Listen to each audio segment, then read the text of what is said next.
Hello, Fed Phoenix fam.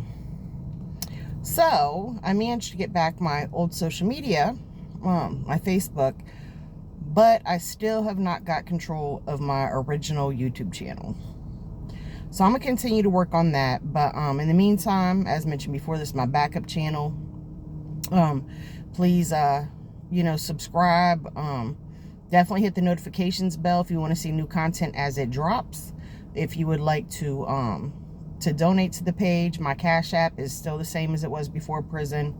I think it's the money sign, and then the Phoenix 2020. Yeah, I'm pretty sure it's what it is. Anywho, and of course, when you go if you go to donate to it, my government name is Audrey Thompson, so I think that would actually show up. So anyway, so you know I got the right one. But let me tell y'all. So just an update. Everything is going good as far as making progress and kind of rebuilding my life and getting things together for my loved ones, particularly those who depend on me to a certain degree. But before I went to prison, I had a few health issues, handful of health issues. And while I was in prison, the prison I was at did not have a doctor on staff. And they pretty much, their MO was to kind of just ignore you unless your situation was so severe it was not ignorable. And even then, some people got ignored, and they definitely documented very little. So I say all that to say, I got very subpar, I mean, not even minimal maintenance health care for my chronic health issues while I was incarcerated. And as a result, a lot of my chronic health issues really have spiraled out of hand, and I've developed some other serious health issues.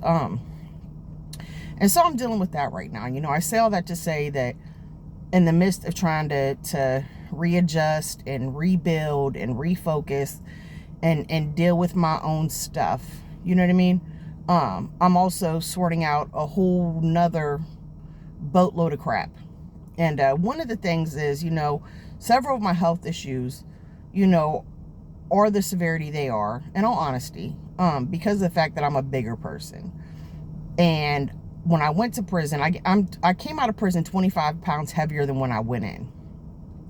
Largely because the Chow Hall CDR was like a 0.9 mile walk round trip. And half it was downhill and half was up a really steep incline hill. And with my knees and my back issues and stuff, and then I started having heart palpitations a lot, I just couldn't physically do it. So I was living out of the food in my locker, which meant I was living off of mountains of carbs. And I'm not going to lie, I did a lot of comfort eating and depression eating and, bored eating, which didn't do me no favors either, because 99% of everything in that locker is either sugar or carbs, because that's what's available for you to buy. And that's what's the cheapest. So, so when I first came home, oh my God, and I was so excited coming home about the food, right? Because you have, the food at camp was edible, but I didn't have access to most of it because of my mobility issues. And even though I sent multiple cop-outs to HSU and tried to get that, addressed, they just kept blowing me off or saying, oh, you'll see a chronic care physician whenever one visits the camp, and you tell him. And of course, I'd seen one once, maybe twice. And when I told them, they're bombarded. I mean, inmate after inmate to see them. And everybody has a laundry list of problems. So they're real quick to write things off and dismiss them. And they're trying to do as minimal paperwork as humanly possible. And so unless you got a walker or you're in a wheelchair or you're, 300 pounds, 400 pounds or more, they don't care about your mobility issues. That's, it's going to get ignored. And it's going to get, oh, we'll keep an eye on it. Talk to you next time. And there may not be a next time, or next time may be 6 months, a year away.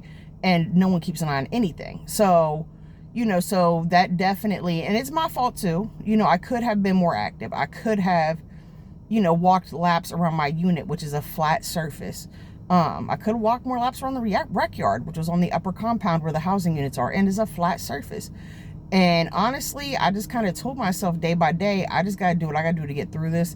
And whatever I can do to comfort myself in the process, to minimize my stress, that's what I'm going to do. And at the time, it was a method that worked for me and worked well for me, mentally. But physically, it created more problems than solutions. So I say all that to say, so when I came home, I was like, ooh, pizza with cheese that like melts and gets stringy, and and oh, there's, I haven't had Taco Bell in a year and a half, almost 2 years. I want a chicken chalupa, and oh my gosh, the nacho fries are back, right? Who doesn't love the nacho fries? Let's be honest. I was, I can get a fruit cup, or oh, I can get, Dairy Queen, or oh my gosh, a Wendy's salad, or a fish fillet from McDonald's, or some nuggies, or fries, or there's all these exciting, options that haven't been available to me for so long were suddenly placed in front of me. And I kind of overdid it, my first month out, up until recently. And especially with the pasta. Oh, I love some good pasta. And garlic bread. Go figure, right? Some kind of bread product. But now, like, I'm at a point where I realize I really need to be responsible and hold myself accountable for my, my health situation, especially because I'm now in need of a pretty serious surgery. And I can't get that surgery until my BMI is much lower. Like, I need to lose like 100 pounds.